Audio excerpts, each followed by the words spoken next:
Deep self-respect. Rewiring your mind for intrinsic worth. There is a conversation happening right now that no one else can hear. It is the conversation you have with yourself about yourself. The continuous, mostly automatic, largely unconscious stream of assessment, of evaluation and verdict that runs beneath the surface of the ordinary day. It is the voice that notices every mistake and dwells on it, that compares your interior life to other people's visible exteriors and finds you wanting. That meets your achievements with a quick acknowledgement before immediately turning to what is still not enough. That meets your failures with a long, detailed, unsparing verdict no outside judge would dare deliver. Most people have never truly listened to this conversation. It runs so constantly, at such a familiar frequency, that it has become the background hum of the interior, noticed only in its loudest moments, taken for granted in its quieter ones. Yet it is the most consequential conversation in your life. What it concludes about you, about your worth, your deservingness, your fundamental adequacy as a human being is the lens through which you see every opportunity, every relationship, every challenge, every ordinary morning of your actual life. And for most people, the verdict of that conversation is quietly, persistently, and devastatingly below the truth. Not the truth the world can measure, the achievements, the qualities, the contributions others can observe, the deeper truth, the truth that is prior to and independent of all of those things. The truth is that your worth as a human being does not depend on your performance, productivity, attractiveness, usefulness to others, or success in terms the world has defined for you. You came into this life already worth something, already complete in the most fundamental sense, already deserving of love, care, space, and the full expression of your genuine nature. That truth, simple, radical, and genuinely difficult for most people to believe, is what we are building today. Not as an affirmation to be recited, as a living practice, neurologically real rewiring of the foundational beliefs about the self that govern your experience from the inside out. Deep self-respect, not the performance of confidence, the genuine, rooted, unshakable knowledge of your intrinsic worth. The absence of genuine self-respect is not a character flaw. It is a wound specific, understandable, and fully healable. It was installed before you had the capacity to evaluate it, reinforced by experiences that confirmed it, and has run as the self's operating system ever since. But an operating system is not a destiny. It is a program. And programs, unlike characters, can be rewritten. That is what we are doing today, not patching the surface, but going to the source code, to the foundational belief about your own worth, and writing something true there for the first time. The wound how self-respect is lost. Before we can rebuild genuine self-respect, we need to understand how it is lost, not in a general way, but in the specific, honest, and compassionate way that produces genuine recognition rather than intellectual agreement. Because genuine self-respect cannot be built on a foundation of shame about its absence. It can only be built on a compassionate, accurate understanding of why it is absent. And that understanding begins with the truth about how self-worth is first formed and first damaged. The formation of worth, what the child receives. The human child arrives in the world without a self-concept. They do not yet know what kind of person they are, whether they are lovable, whether they deserve care, or whether the world is a safe place where their presence is welcome. They learn all of these things not from explicit instruction, but from the accumulated experience of how they are treated, how reliably their needs are met, whether their emotional experience is received or dismissed, whether their genuine nature, their curiosity, their intensity, their particular way of being is welcomed, tolerated, or punished. The conclusions the child draws from this experience are not sophisticated. They are simple and absolute. If my needs are reliably met, The world is safe, and I am worthy of care. If my emotional experience is dismissed, my inner life does not matter. If my genuine nature causes discomfort or disapproval among the people I depend on for survival, there is something wrong with me that I must change. These conclusions are not chosen. They are formed by the direct, repetitive, emotionally charged experience of being a dependent person in a particular environment. Once formed, they do not simply fade as the child grows up and the environment changes. They become the foundational beliefs, the self-concept that filters every subsequent experience, determines what is noticed and what is ignored, and shapes what is accepted as evidence and what is dismissed. The child who concluded, "I am too much," grows into the adult who consistently makes themselves smaller in every room they enter. The child who concluded, "I must earn love," grows into the adult who cannot rest, who is always working, always performing, always producing, because the belief says that ceasing to perform means ceasing to deserve. The three most common wounds. While the specific origins of low self-worth are as varied as the lives that produce them, they tend to cluster around three primary experiences that are remarkably common and remarkably consistent in the foundational damage they produce. The first is conditional love, the experience of being loved, valued, and accepted, primarily when certain conditions are met. When achieving, when complying, when managing other people's emotional states, when being the version of yourself that was required rather than the version that was actual. The person who receives this early message internalizes it as a foundational belief. My worth is conditional. It must be earned, maintained, and defended. The moment I stop performing at the required level, the love, and with it, the sense of worth will withdraw. The second is chronic comparison, the experience of being consistently measured against an external standard and found wanting. A sibling's achievement, a cultural ideal, or a parent's unfulfilled dream that the child was somehow supposed to fulfill. The person who receives this message internalizes it as, there is a better version of me I am supposed to be, and until I become that version, I am insufficient. The gap between who I am and who I should be is not a temporary developmental space. It is evidence of a fundamental inadequacy. The third is invalidation, the consistent dismissal, minimization, or outright denial of the child's inner experience. You are too sensitive. There is nothing to be upset about. Stop being so dramatic. When a child's genuine emotional and perceptual experience is consistently contradicted, the child learns a devastating lesson. I cannot trust my own inner life. My perceptions are unreliable. My feelings are disproportionate. The reality I experience is probably wrong. This produces in the adult a specific and profound form of self-disrespect, the inability to trust the self as a valid witness to its own experience.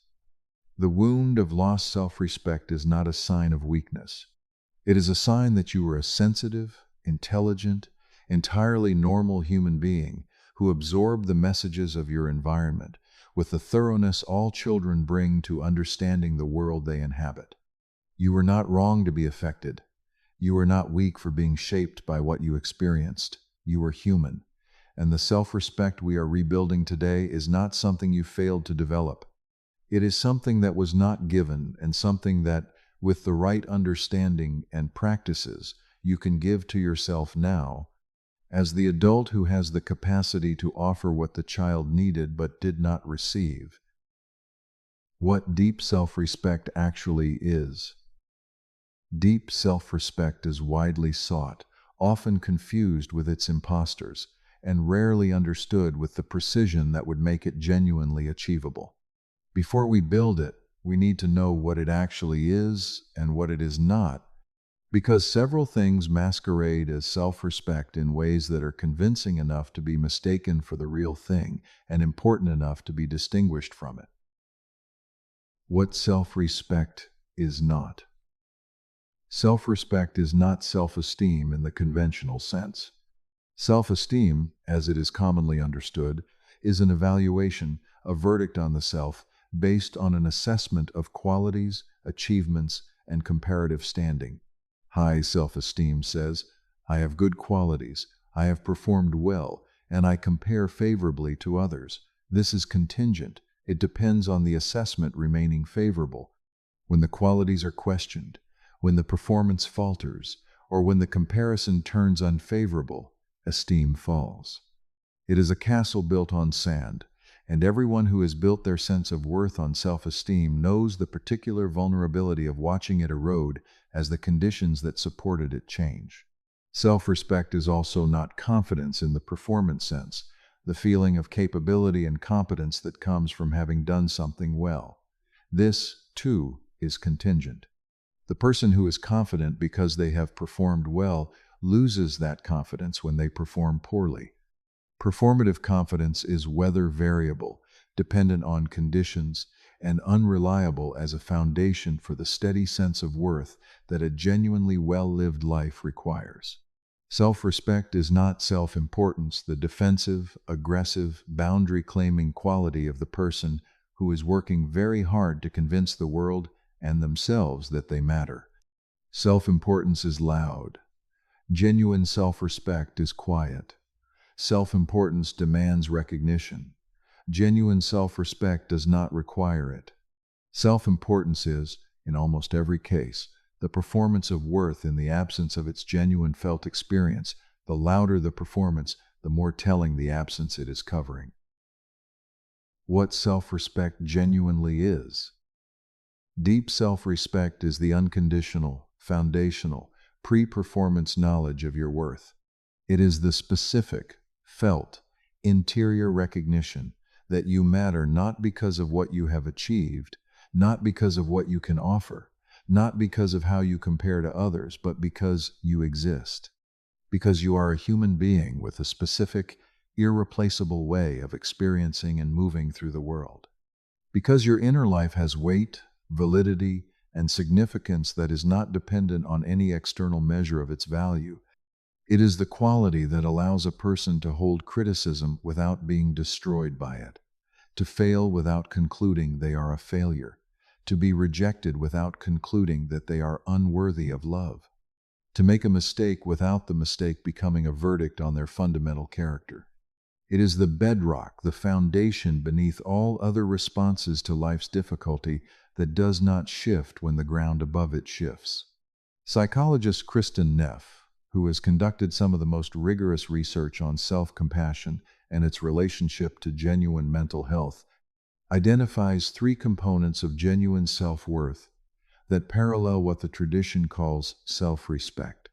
The recognition of common humanity, the acknowledgement that suffering and inadequacy are universal human experiences rather than unique personal defects, mindful self-awareness, the honest, non-judgmental recognition of one's own experience, and self-compassion, the extension toward oneself of the same care and understanding one would offer a friend who is suffering.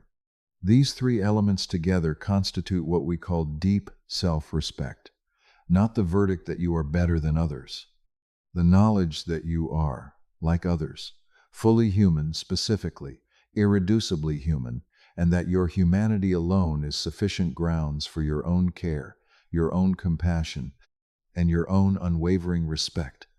The person with deep self-respect is not the one who never doubts, never struggles, or never feels the gap between who they are and who they wish they were.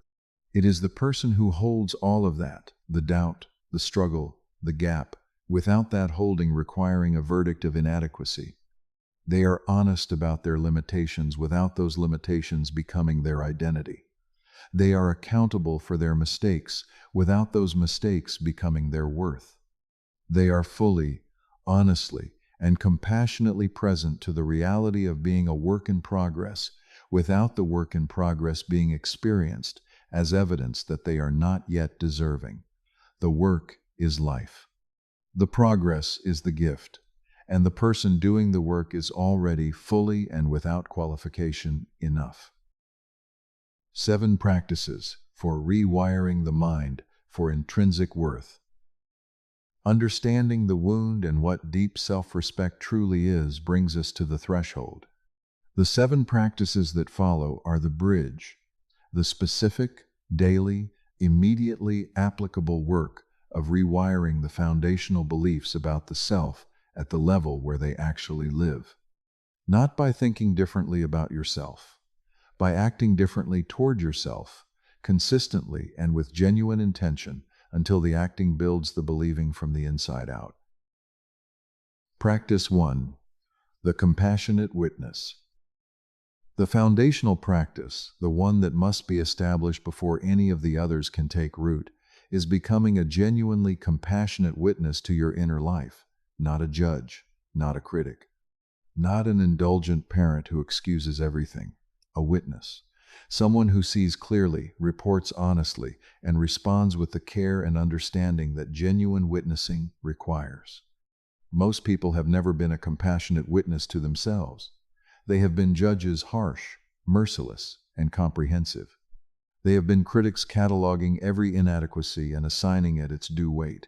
They have been avoiders looking away from the difficult inner landscape because the act of looking is too painful. But the compassionate witness is none of these. The compassionate witness looks with clear eyes and an open heart. They see the mistake and the person who made it fully, including all the context, the difficulty, and the genuine effort that the harsh judge erases. They see the struggle and feel for it rather than being contemptuous of it. They see the wound and want to tend it rather than explain why the wound was deserved. The practice is specific. Each evening or whenever you catch the inner critic in its harshest form, ask yourself, how would I describe what this person is experiencing right now if I were a genuinely compassionate and wise observer?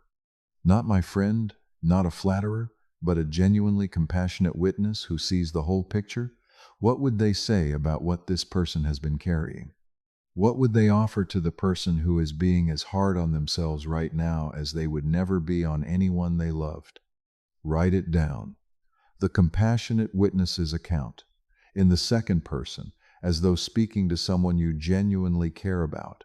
This shift from the internal critic's first-person account to the external witness's second-person account is among the most well-documented neurologically and the most practically powerful tools for reducing the intensity of self-critical thought and replacing it with something that is not softer but truer. Practice 2. Separating worth from performance. The most fundamental rewiring available in the work of deep self-respect is the daily, specific, practiced separation of worth from performance, the disentanglement of what you do from who you are. The recognition, brought to each specific moment of failure, criticism, or inadequacy, is that the verdict on the action does not extend to a verdict on the person who took it. This separation is conceptually simple but practically extraordinarily difficult. It is difficult because the conflation of worth and performance was not a conceptual error that could be corrected by conceptual clarification. It was an experiential encoding learned through hundreds of repetitions in which love, approval, and a sense of safety were reliably tied to performance. The child who learned that love arrived with achievement and withdrew with failure did not draw an intellectual conclusion.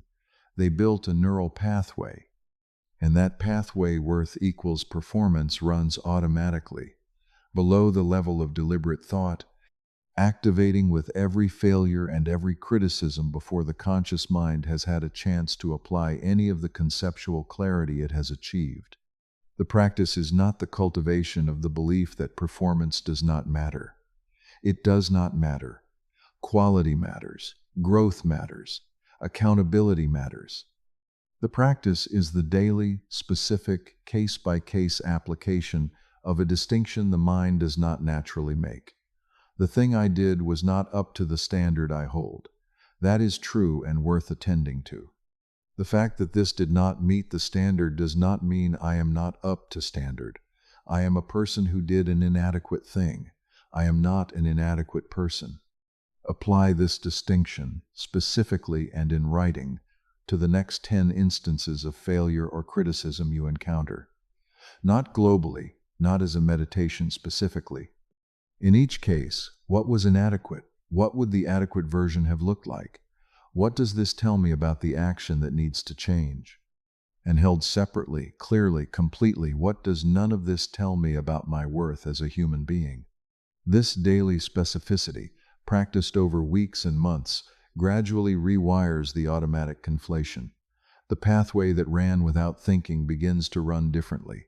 Worth and performance are separate.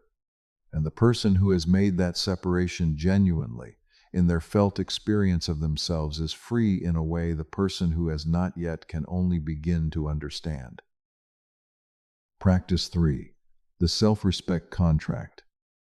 This practice is the one that makes the internal work externally real, that takes the shifted beliefs and the changed witnessing and builds them into the structure of daily behavior, continuously confirming and deepening them.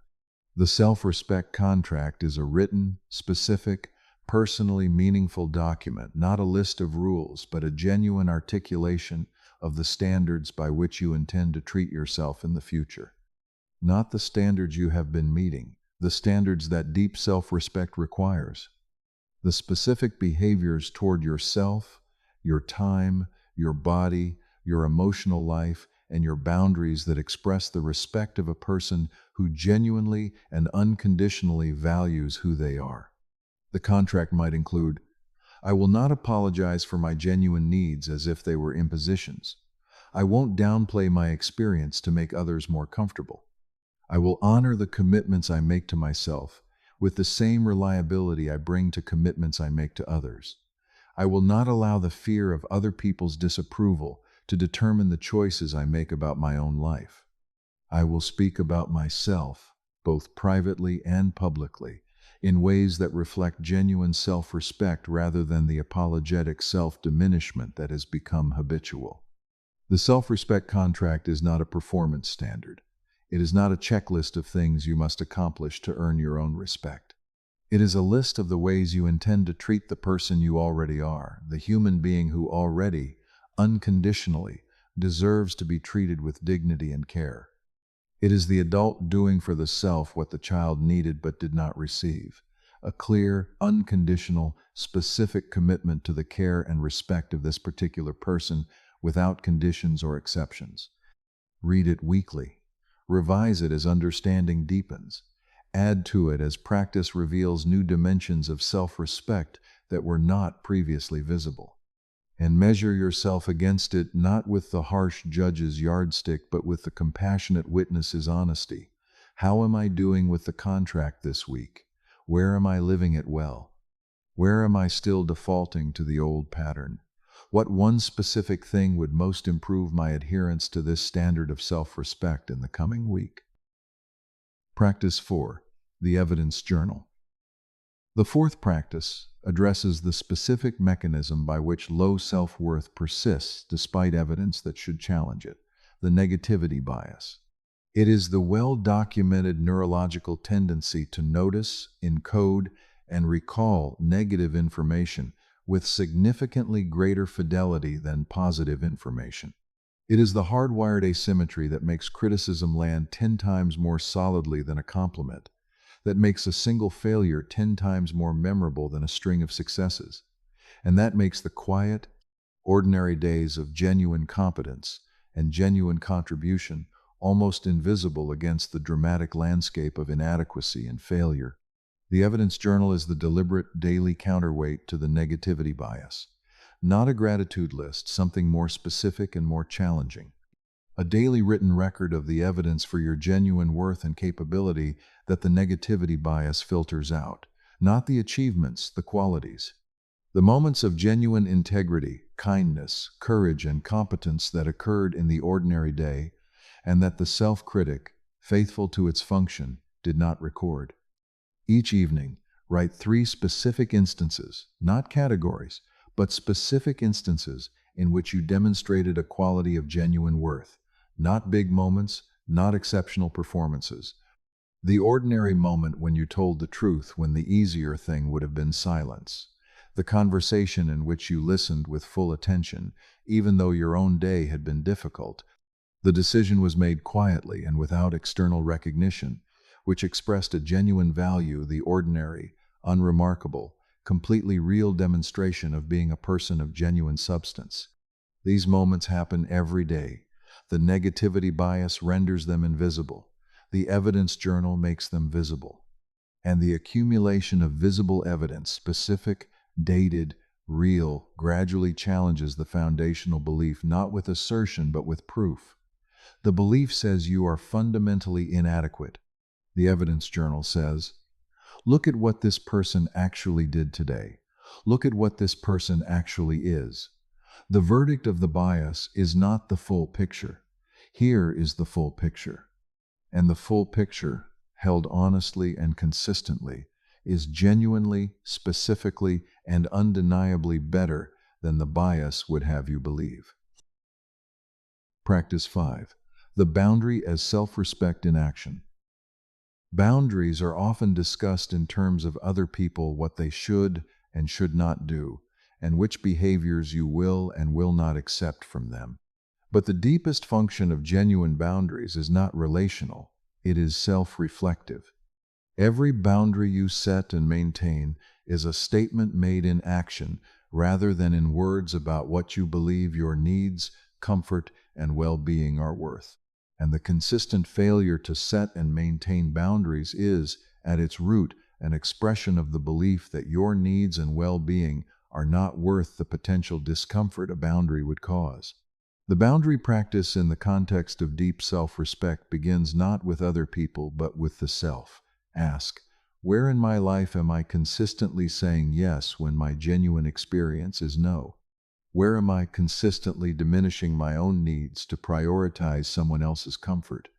Where am I consistently apologizing for having needs at all, as though having them is an imposition rather than a feature of being a person? Each of those places is where the belief in insufficient worth is expressed in behavior. And each of those places is where the practice of deep self-respect can be exercised not dramatically, not confrontationally, but with the quiet, firm, genuinely caring clarity of a person who respects themselves enough to speak their actual truth. Begin small. The smallest, least threatening boundary available in your current life, the one where the yes is most automatic and the no would be most honest. Practice the honest no. Notice what happens internally when the word is spoken.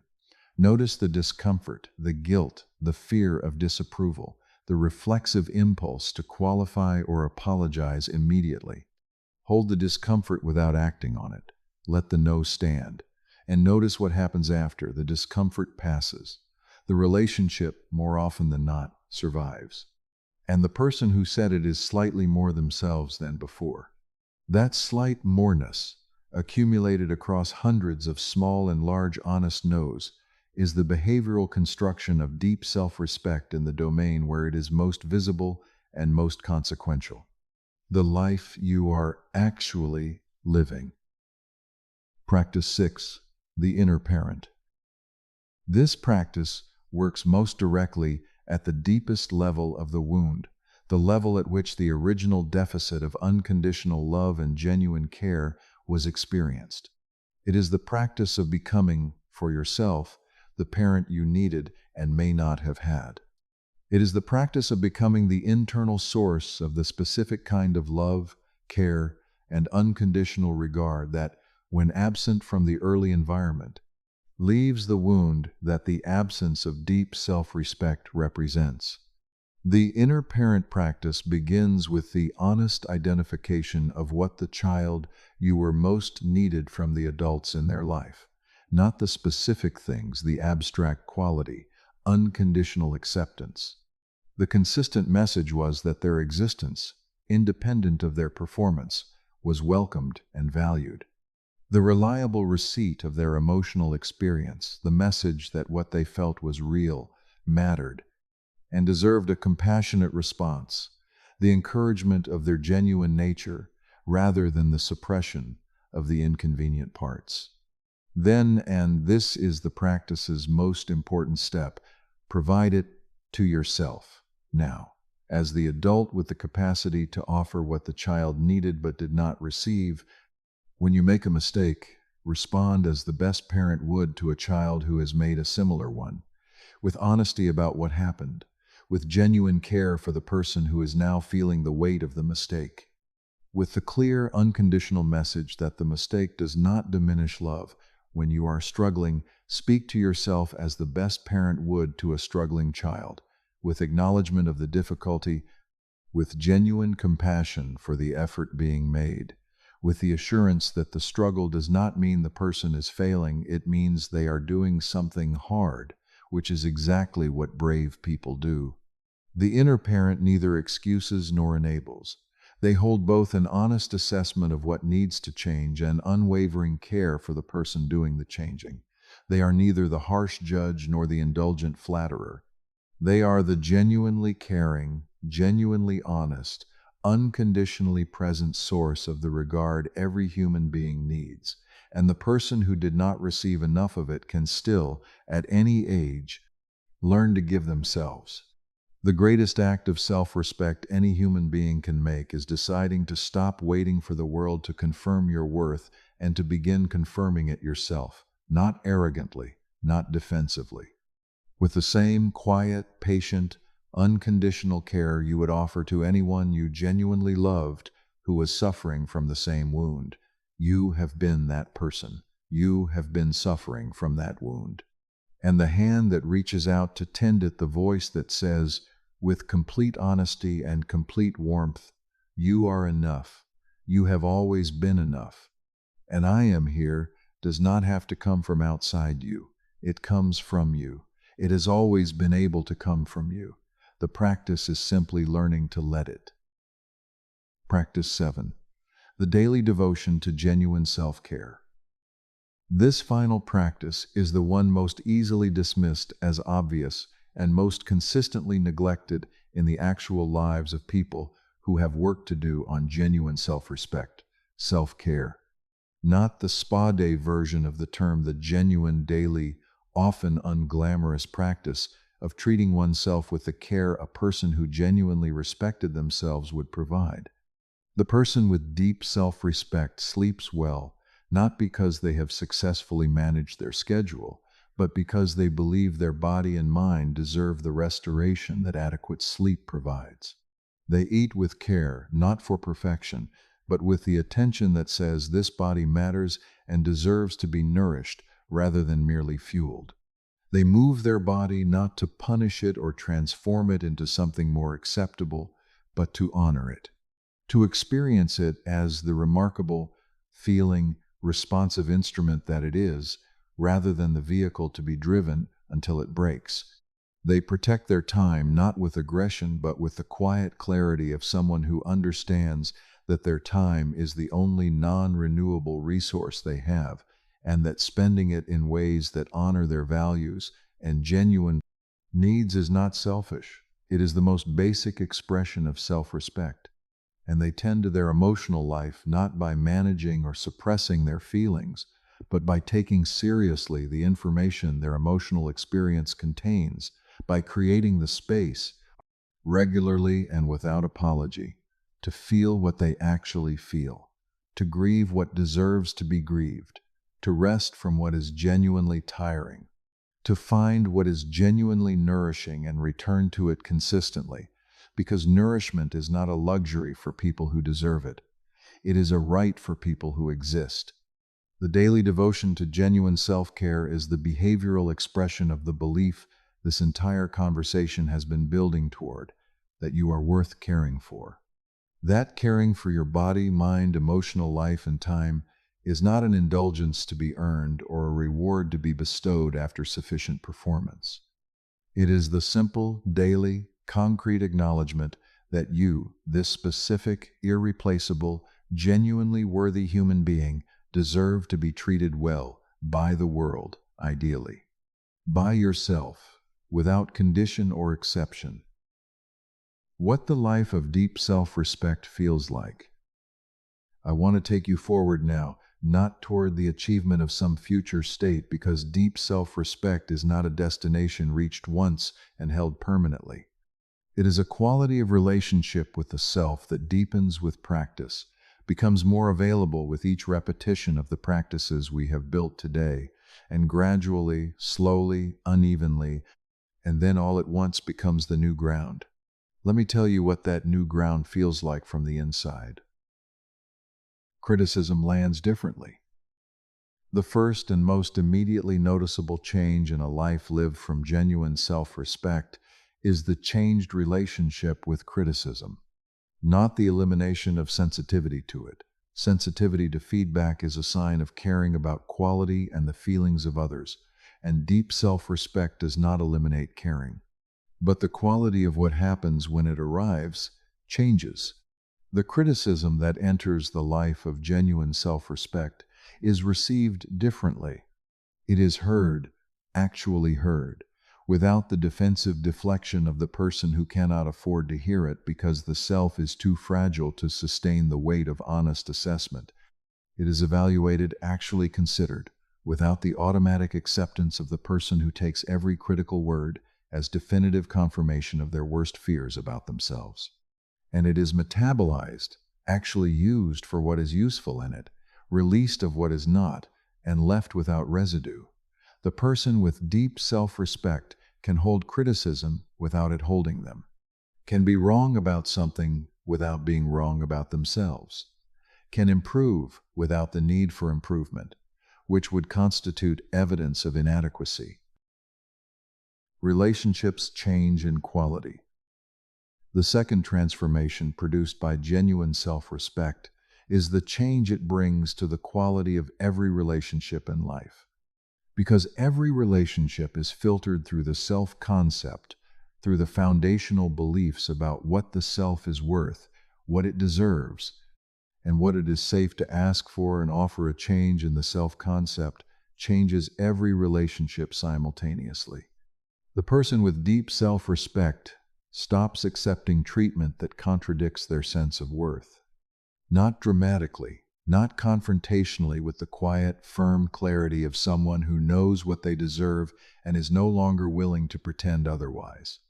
They stop overgiving, hoping that sufficient generosity will buy the love that is felt conditional. They stop shrinking to make others comfortable. They stop the apologetic, self-minimizing dance of the person who has internalized the belief that their presence is an imposition. And in the space created by those stoppings, something extraordinary often happens: genuine connection. The kind of connection that can only occur between two people who are truly present fully, authentically, without the management, performance, and protective diminishment that low self-worth requires.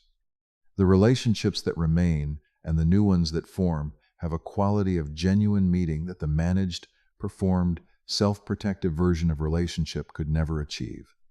Deep self-respect does not make you lonelier. It makes you genuinely, finally, completely available for genuine love. The self becomes a home.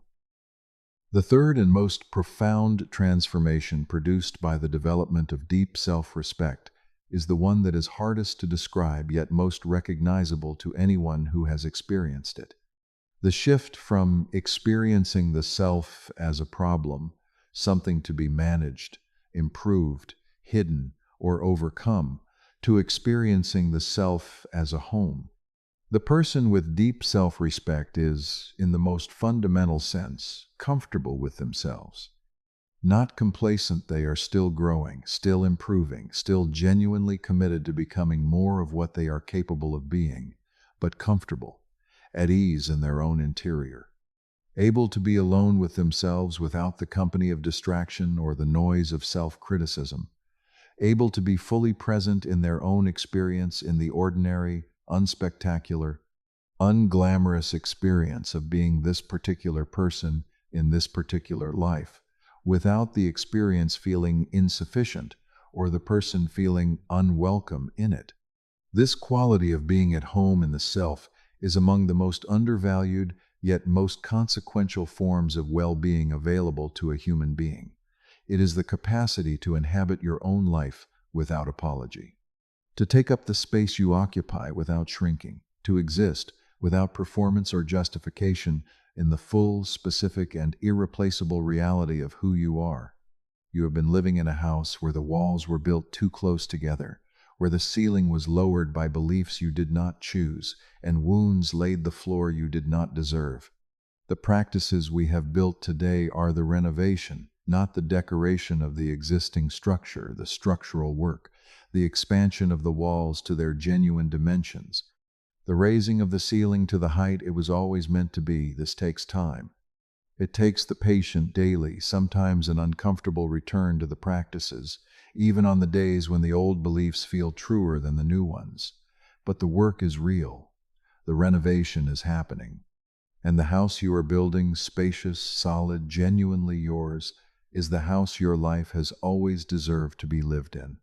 You are building it now, one practice, one day, one specific, honest, and compassionate act of self-respect at a time. Closing. We have come through the whole of it today, through the wound and its origins, named with honesty and genuine compassion rather than shame.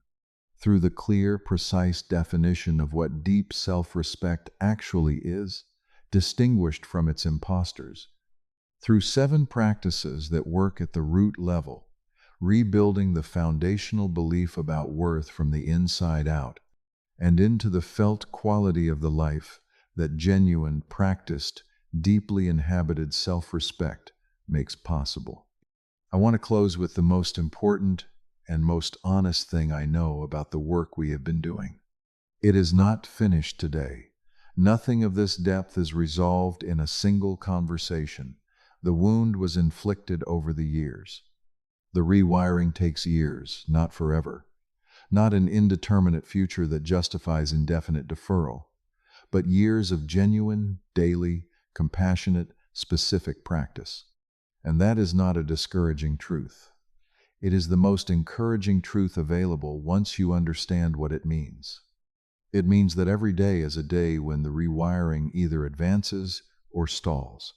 Every day you apply even one of the practices, even the briefest, most imperfect application of the compassionate witness, the evidence journal, or the honest no is a day when the neural pathway of genuine self-worth deepens. A day when the new ground becomes more solid. A day when the person you are becoming, the person who knows their own worth, who respects their own life, who has finally, fully come home to themselves, becomes more real.